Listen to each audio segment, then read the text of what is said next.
He was Muhammad sallallahu alayhi wasallam.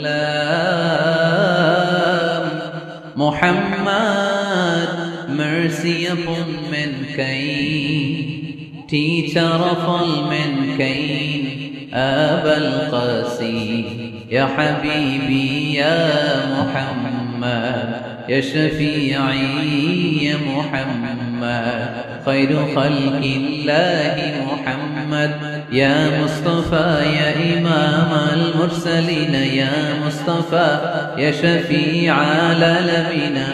He taught us to be just and kind and to feed the poor and hungry, help the wafer and the orphan child, and to not be cruel and miserly. His speech was soft and gentle, like a mother stroking her child.